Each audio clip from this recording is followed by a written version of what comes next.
Viajemos un poco en el tiempo. Es Chile 1995, el quinto año de la transición democrática. Eduardo Frei Ruiz Tagle es el presidente, o al menos eso creo, porque el tipo pasaba más viajando que estando en la moneda, y en la tele teníamos Viva el Lunes, TVN transmitía los Power Rangers, y yo estaba pasando lo horrible en prekinder y la música chilena estaba en su mejor momento. Ese año se lanzaron algunos de los discos más importantes de nuestra historia, muchos de los cuales consagran la carrera de grandes artistas y corroboraron una racha de éxitos impensados. Así que, ¿por qué no hablamos de esa pequeña banda que fue a visitar al Benzo en el recordado capítulo de Pulentos, dejándole la cagá en la casa? ¡Jorge, ayúdame! ¡King me quiere comer! ¿O esto se come o no? Los Tres es una institución y hablar de su triunfo durante los 90 sería redundar en un asunto archiconocido. Pero lo que sí queremos centrarnos es en que en el año que muchos consideran como el mejor para el rock chileno, lanzaron su álbum más importante, La Espada y la Pared, su tercera producción. Pero, ¿cómo el cuarteto nacido en Concepción logró consagrarse y qué necesitó para ello? ¿Un golpe de suerte como Luchito Jara? ¿Burlarse de los santiaguenos porque les sorprende la lluvia? ¿Inventar un nuevo estilo de baile? No. Solo crear algunas de las mejores canciones del catálogo chileno. Así que siéntense y relájense para que conversemos sobre La Espada y la Pared, el disco ícono del bar Liguria. Que no se te olvide acordarte que me tienes que olvidar.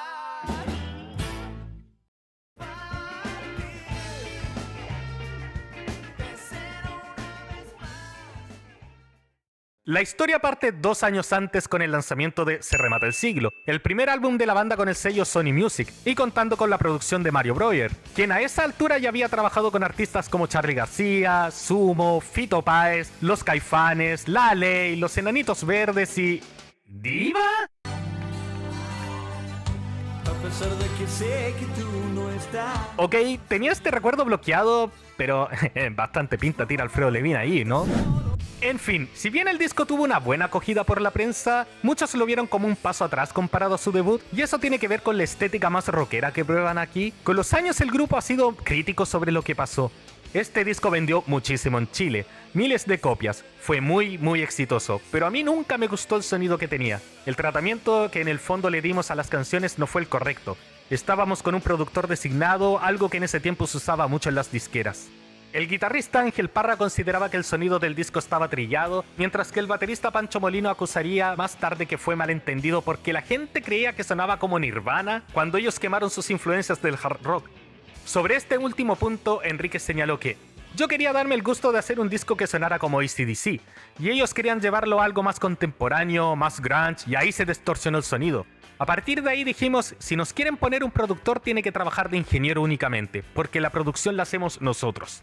Una conclusión que se puede sacar de aquí es que los tres no quedaron tan contentos con la producción de Mario Breuer, pero no había mucho que hacer más que comenzar a preparar al sucesor. Por lo mismo comenzaron las reuniones para planear el nuevo material.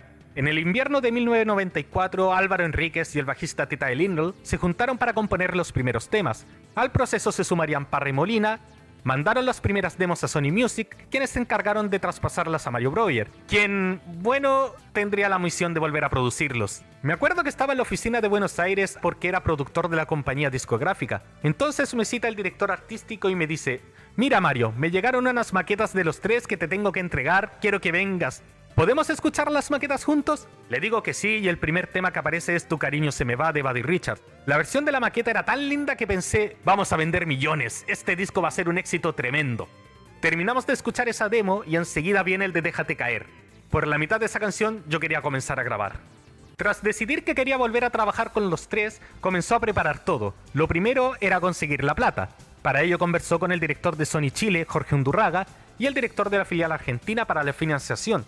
Esto provocó que el tercer álbum de la banda penquista fuese una coproducción de ambos.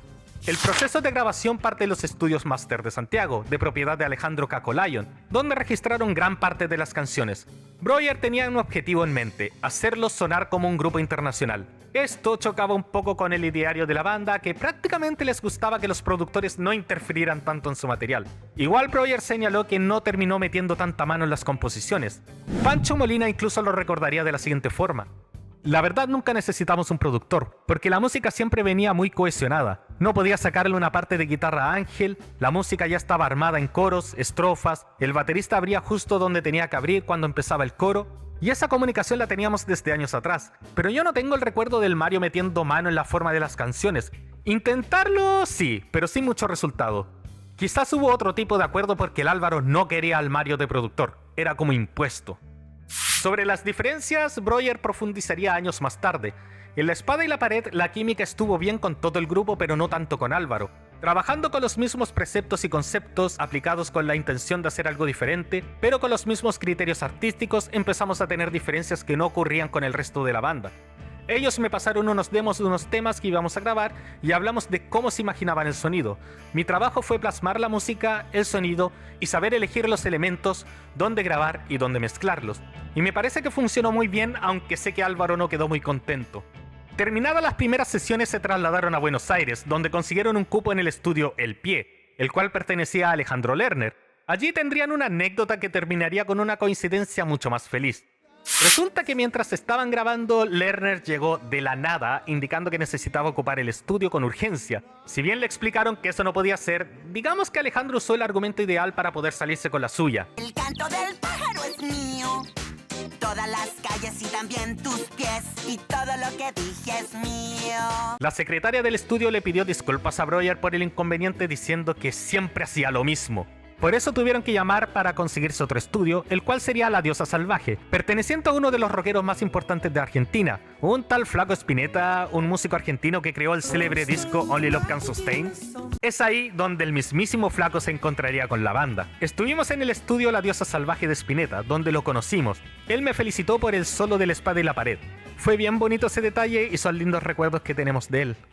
Tras 10 días de grabaciones, proceden a mezclar el disco en Estados Unidos, en los estudios New River, en Florida, los mismos donde grabaron bandas como Inexes, Skid Row, entre otros. Pero 2 días antes de viajar, el grupo tuvo problemas con su visa, y más encima, mientras Mario ya se encontraba en Estados Unidos, los tres todavía no aparecían, por lo que tuvo que empezar los trabajos junto al ingeniero Guido Nissenson. Cuando el grupo llegó, comenzaron las discusiones porque Álvaro no consideró justo que comenzaran los trabajos de mezcla sin ellos. Incluso terminaron remezclando algunas de las cosas que habían quedado listas, ya que no estaban de acuerdo con ciertos arreglos. Uno de los temas, un cover de cierto artista de la nueva ola, desató discusiones fuertes por las pistas de guitarra y bajo, ya que Enríquez quería que tuvieran mucha más fuerza. Pancho Molina, a pesar de todo, alabaría el trabajo de Mario en la producción. Mario tenía que estar en el disco, nos ayudó mucho a ordenar los guitarrazos, los palos de la batería, pero no fue fácil, había momentos en que había quiebres duros con él. El pecado era que no sabíamos pedirle las cosas al pobre Mario. Nos portábamos todo el rato como cabros chicos con él, creo que éramos insoportables. Así, el disco quedó listo a finales de 1994, pero tuvieron que pasar unos meses para que viera la luz. El 17 de marzo de 1995 saldría en una venta limitada para luego salir al mercado general el 7 de abril. El cambio entre Se remata el siglo y este disco es notorio. Es una evolución, yo creo. Cambiamos la forma. Yo creo que el segundo disco fue mal entendido en cierta forma porque entre que se nos fue de las manos y entre que el productor lo orientó para un lado más comercial. Ahora uno escucha el disco y dice, este sonido está comercial directamente. Pero no por eso va a ser malo, ni las canciones van a ser malas, ni nada. Las canciones son tremendamente intensas. La espada y la pared es el desarrollo del anterior también. Tiene N que ver con Se remata. Ahora no tiene nada que ver en la forma. El arte del disco es sencillo en cuanto a su booklet. Primero, hablemos de la portada. La foto que vemos aquí es el detalle del retrato de Nadia Repina, de Ilia Repin, editado para que se vea centrado en un fondo dorado. A estas alturas, icónica portada del catálogo nacional. En el libro vemos las letras, los créditos y nada más. Como ven, es un libro bastante sencillo.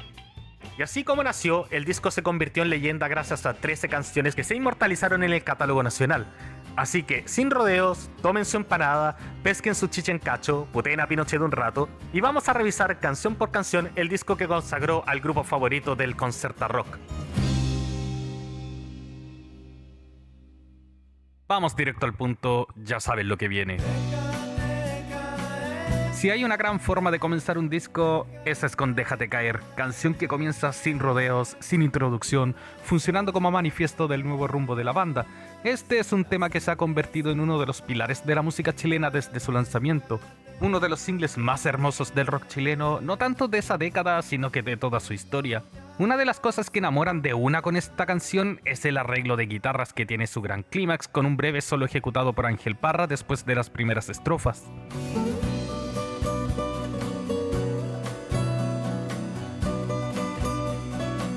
La composición nació casi de forma espontánea, según los mismos integrantes han reconocido en múltiples entrevistas. Cuando la estábamos haciendo con Titae me preguntó en la mañana, por ejemplo, oye, ¿nos juntamos a la tarde? Sí, sí, sí. ¿Y tenéis la letra? Sí, sí, la tengo. Y era mentira, obviamente. Así que la empecé a hacer súper rápido y cuando llegó Titae ya la tenía lista. Y ahí salió la canción. Para nosotros es una canción. No vemos la cosa como del crítico desde afuera, sino que la vemos desde adentro. Pancho Molina recuerda que llegando un día a su departamento, Álvaro le mandó un mensaje diciéndole que tenía un tema que querían grabar de forma inmediata y le cantó Déjate caer. Al otro día me dice, ¿escuchaste el mensaje? Sí, Ringo Starr, ¿o no? Yeah, y eso fue toda la conversación. Eso se nota mucho en el tema, sobre todo en lo suave que va marcando el ritmo Pancho, incluyendo los toques en los bordes de la caja. Ahora, el detalle importante es la letra. Si bien habla de la muerte, no es una incitación a acabar con tu propia vida, sino que una reflexión de alguien que parece estar dejando este mundo.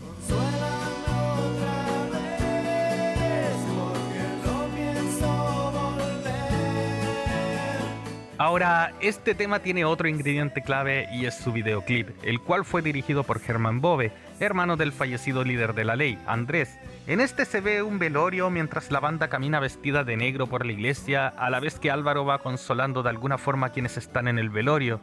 ¿Es él quien murió? Más bien es la forma de Germán de representar la despedida de su hermano de este mundo. Esta canción es hermosa, una de las mejores cosas que nos pasaron como país. Pero si tengo una queja y es muy personal. Y es que odio que hayan integrado el arreglo que hizo Café Tacuba en el EP Vale Callampa del 2002 en sus presentaciones post-reunión.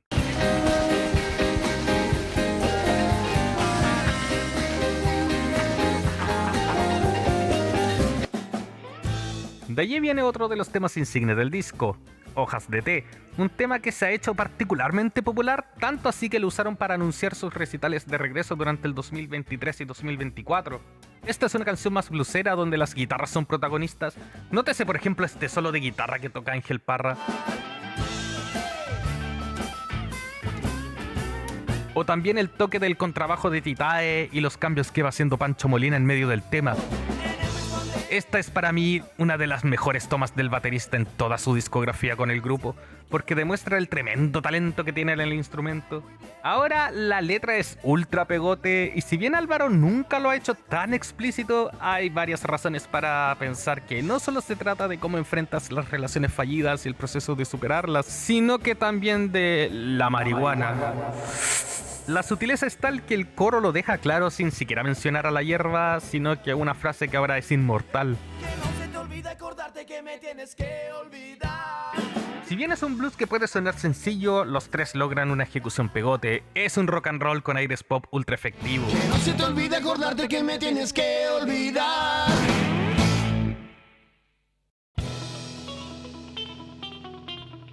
La espada y la pared, el tema que da nombre al disco y que fue otro de los singles exitosos que salieron de aquí, demuestra el gran momento que vivían los tres en materia musical.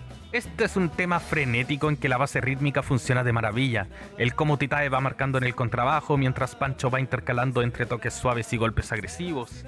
Pero lo mejor de todo es cómo suenan esas guitarras, tanto las acústicas que toca Álvaro como la eléctrica que ejecuta Ángel. Una gran conjunción de lo que para mí es una de las mejores duplas de guitarra en Chile. Ahora sobre el texto, cuando se le preguntó en algún momento si era una canción en contra de los militares, Enríquez lo dejó bastante claro. Más o menos, nunca tanto. Igual dice servicio militar, muerte cerebral, que es una realidad absoluta.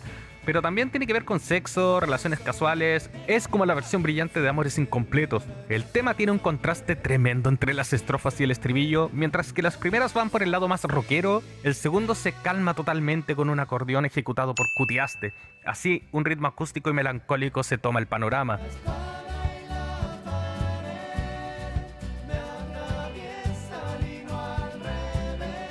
De ahí volvemos a la agresividad como preludio de lo que es uno de los mejores solos de guitarra de Ángel. Sí, aquel que el mismo Flaco Spinetta alabó en vida.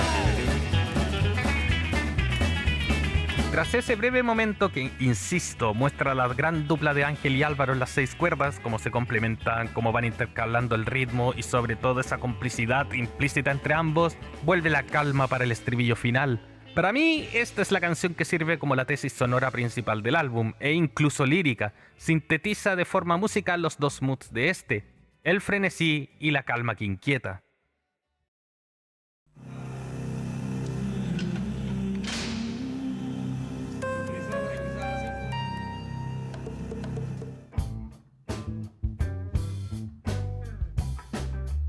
De allí viene el tema más funky, pero al mismo tiempo uno de los más pesados y oscuros del álbum, 2 en 1.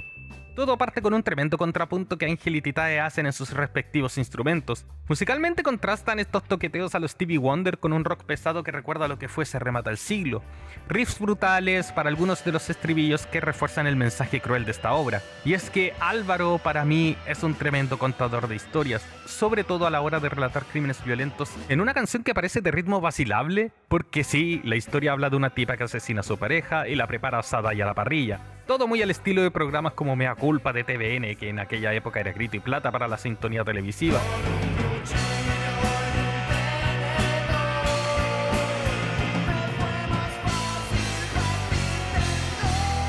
En una crónica de la época sobre la creación de este álbum, el periodista Sergio Fontuño recordaba cómo la banda le contó el origen de este tema. Recién venía en el taxi y leí "Hijo mata a su madre y se la comió la parrilla", cuenta Enríquez, quizás asombrado por eso de que la vida imita al arte. Entonces empieza un coro de risas y bromas. Los integrantes de la banda se imaginan la invitación al asado. "Oye, tengo carnecita, unos interiores", siguen las risas. Enríquez cree que la canción se le ocurrió a Anton Goy, no está muy seguro.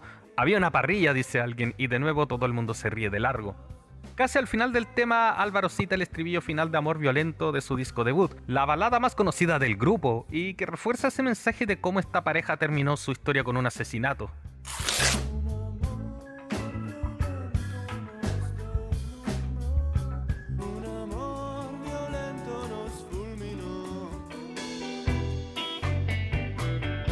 De ahí el desamor sigue con Tírate, otro de los clásicos del álbum. Lo primero es destacar, para variar, lo que logra la dupla Enríquez Parra en el departamento de guitarras del disco. Joyita de interpretación. Pero Cutiaste también es protagonista, al agregar toques en su acordeón durante el tema que siento que incrementan la tensión constante que tienen. Este tipo es uno de los MVP del álbum y lo sería aún más en el Unplugged, pero esa es historia para otro día. La producción que Mario hizo aquí pudo destacar este toque de gran forma. El concepto de dejar de amar es algo que sale bien en este disco y que es una constante. Tanto así que este tema en particular ha tenido varios covers, siendo el más destacado el que hizo Mon Laferte allá por el 2016. De hecho, esta canción sonaba harto en la gira del Volumen 1, una gran versión si me lo preguntan.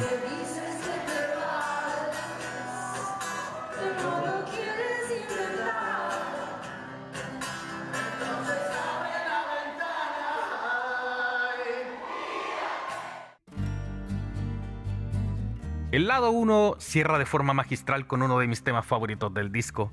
Te desheredo es psicodelia, terror y desesperación, todo en un poema que parece sacado de la Divina Comedia de Dante.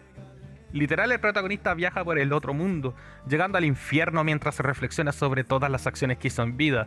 Este tema de alguna forma está emparejado con Déjate caer, denotando la gran manera de escribir de su autor. Creo que resume la forma que tengo de escribir y ver las cosas. Por ahí pasa Baudelaire, paso por ahí a saludar a todas las influencias que uno puede llegar a tener. Está Don Robert, esos viajes por el infierno, y en general las canciones me tienen que convencer, o sea, tienen que ser cosas por las que yo he pasado.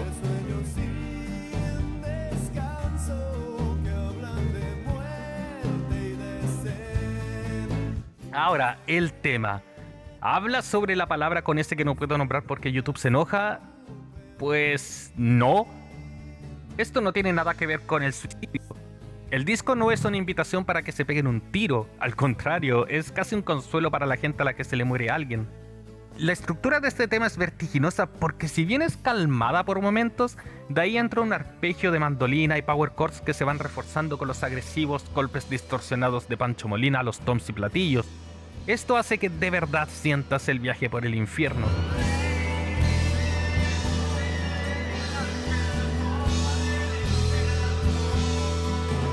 Otro gran momento es el solo de guitarra acústica que Ángel ejecuta antes de las últimas estrofas. Es la calma precisa antes de la tormenta. Así, el lado 1 termina de forma caótica. Gran manera de acabar uno de los mejores cortes del álbum, y que incluso el MTV Unplugged que lanzarían un año después lograría rescatar de gran forma.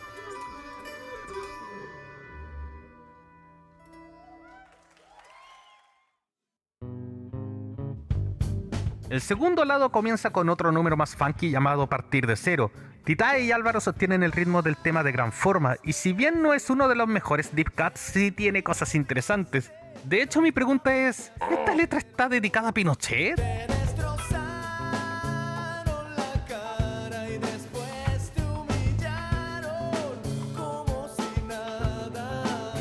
El tema pasa así, casi que sin más. Igual ojito a las interesantes figuras de la guitarra en el fade out. Y es aquí cuando viene el mejor puto tema de todo el disco.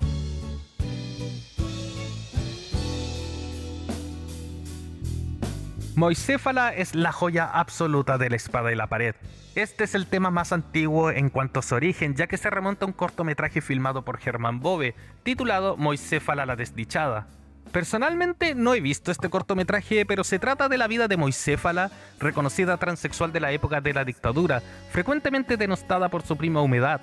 Ambas, además, rivalizaban por el amor del rockero Dario Leto Benítez, interpretado por el mismísimo Álvaro. Allí existió otra versión del tema con la participación de Javiera Parra, hermana de Ángel, y que en ese momento partiría su proyecto Javier y los Imposibles, además de ser pareja de Enríquez. Igualmente no es necesario tener ese contexto para escuchar la versión final y definitiva de la canción y disfrutarla por su propio mérito, ya que estamos ante la balada más hermosa que ha escrito el guitarrista. Una letra llena de romanticismo existencial y que mezcla varias sensibilidades. Estoy muerto, las sombras no me dejan ver. Musicalmente es tranquila, casi blusera, mezclando su influencia más Beatle con un poco de ese toque melancólico propio de la balada chilena. En su tiempo, la crítica la describía como un tema con vocación menor que mezcla el Lennon de Mind Games con el Paul McCartney de los Wings y con Banana Pueyrredón. Por cierto, ¿quién era Banana Pueyrredón? Conociéndote. Ah, espera un momento, ¿dónde escuché ese tema? Hace poco abrimos una tienda OnlyFans, pero popular. Ay, Dios, no. Bueno, en serio, sí estoy de acuerdo con esa descripción. Y siento que este tema por años fue una joya oculta del catálogo de los tres a la que solo sus más acérrimos fans tenían acceso. Moicéfala nunca fue single porque Álvaro se siente culpable de haberla escrito, ya que es una balada. Paul McCartney no podía haberla hecho mejor. Cuando llegué a Radio Cooperativa pedí que la tocaran. Fue una venganza porque creo que podía haber sido un exitazo. Este tema para mí es la cumbre de Álvaro Enríquez como letrista, sobre todo por su interpretación totalmente melancólica, y la delicada musicalización no se queda atrás. Es el clímax del álbum y en volada uno de los mejores temas de su catálogo. De ahí viene un breve instrumental, B&B, y miren, es un lindo interludio, siento que tiene parte de lo que tenía el mood que daba Follaje sobre el invernadero, el instrumental de su anterior álbum, pero siento que si bien es un descanso para la montaña rusa que se viene, no es tan destacable. Igual permite lucir a ambos guitarristas con Álvaro generando tensión entre las entradas de Ángel. Lo otro es tierno el detalle del nombre, el cual Álvaro explicaría 3 décadas más tarde. Baby, ese título lo hice a raíz del nacimiento de la hija de Ángel, Violeta, y porque nació muy cerquita de mi sobrino Vicente. Entonces, B Violeta y B Vicente. De allí viene otro momento intenso, la balada Me rompió el corazón, donde la mandolina de Tonio Restucci se toma harto protagonismo, haciéndola parecer la banda sonora de una película de desamor antigua. De ahí entra la voz de Álvaro, en quizás una de sus mejores tomas, interpretando una letra desoladora. Es una canción lúgubre, casi de funeral. Es la despedida de un amor brutal, una desilusión que te rompe y carcome, más con esa melodía principal. El tema va creciendo en intensidad conforme avanza.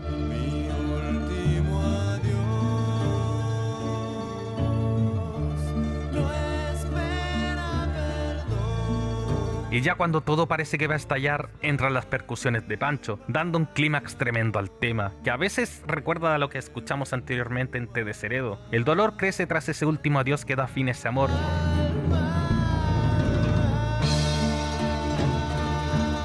Y miren, acá quiero confesar algo, para mí este debió ser el cierre del disco, porque se siente como cuando todo lo que vives acaba de golpe, todo esto que sentías por la otra persona desaparece con ese golpe de realidad. Más con cómo termina la canción. Ahora me quiero detener un poco, porque resulta que este álbum tuvo 2 ediciones. La original mantuvo un final en que me rompió el corazón, termina con un rasgueo improvisado de la mandolina, y luego este fragmento sería totalmente eliminado en las siguientes ediciones. Es raro encontrar a alguien que tenga esa versión del disco, y aparte que no fue el único que sufrió con eso, Se remata el siglo y el disco homónimo también sufrieron con mutilaciones similares e innecesarias. Pero bueno, de ahí viene La Espada, que en verdad es un reprise del estribillo del tema que da nombre al álbum, cerrando así La Espada en la Pared. O eso diríamos si no fuera porque ahora vienen los covers. Verán, resulta que la banda grabó 2 temas para este disco que no eran propios y curiosamente ambas pertenecían a artistas de la década de los 60. Una de ellas venía de esta larga y angosta faja llamada Chile, en un movimiento llamado La Nueva Ola. La canción en cuestión, bueno...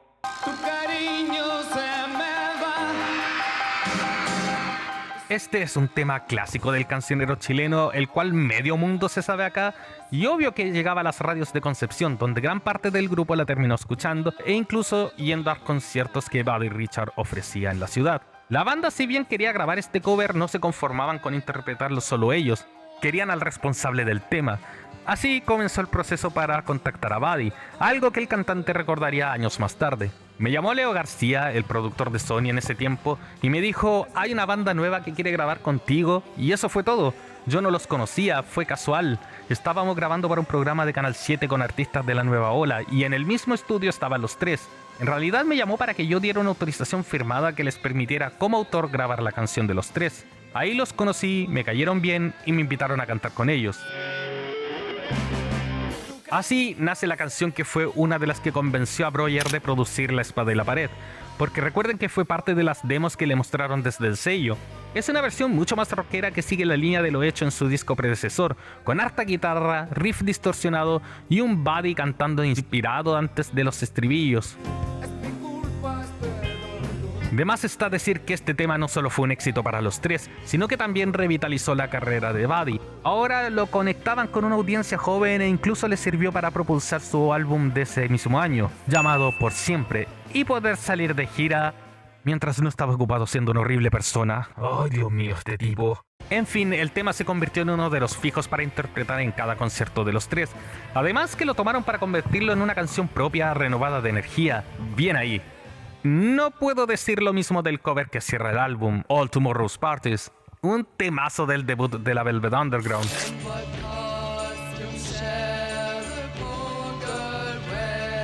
Miren, me gusta que cierre el disco con una energía totalmente diferente, es útil en ese sentido, pero siento que no agrega mucho. Me gusta como canción suelta, se pasa bien, pero como parte del conjunto creo que queda muy al debe. No me termina de cerrar del todo. Aparte la voz de Álvaro acá es rara. Ahora sí, así es como cierra el álbum La Espada de la Pared, la obra que terminó por consagrar a los 3.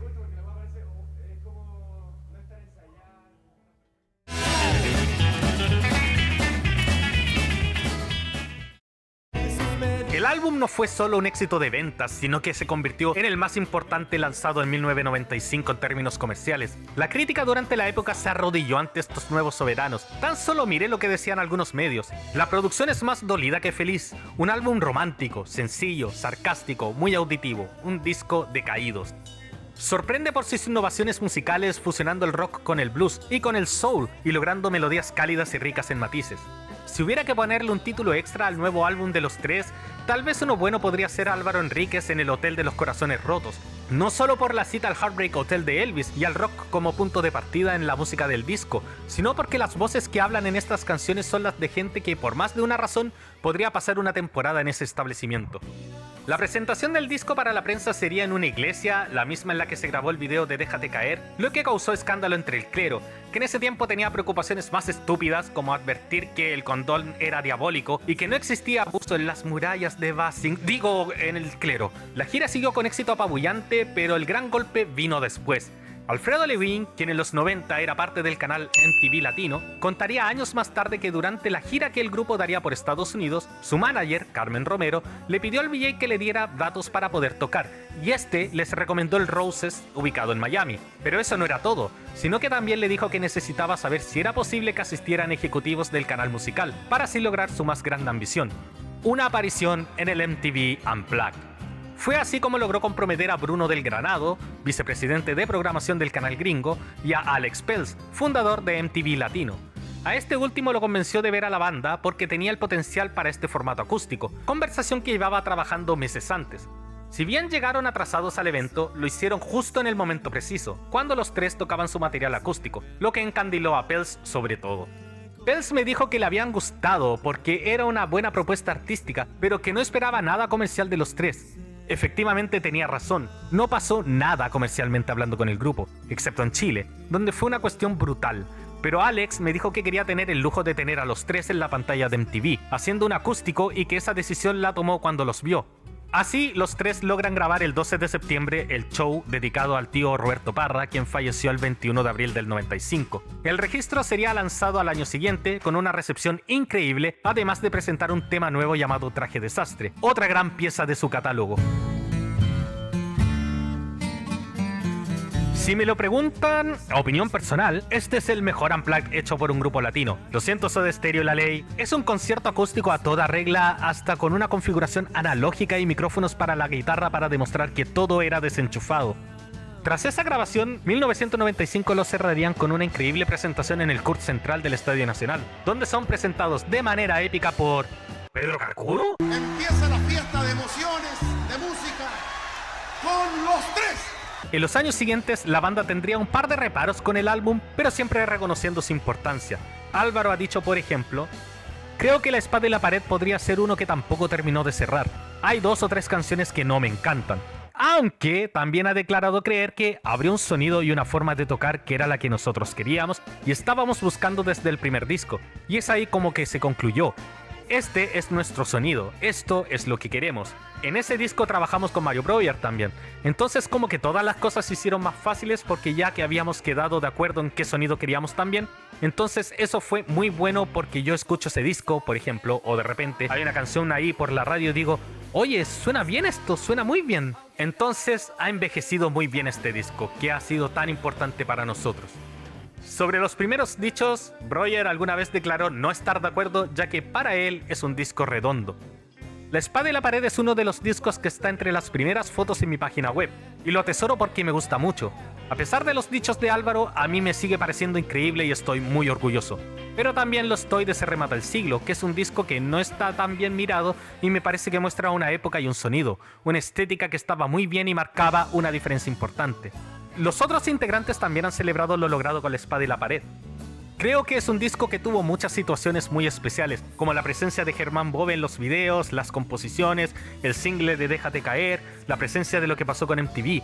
Pero lo más importante es la llegada a ese público masivo de todas las edades que apreció tanto las canciones, que son súper especiales, así que es un disco muy memorable para nosotros.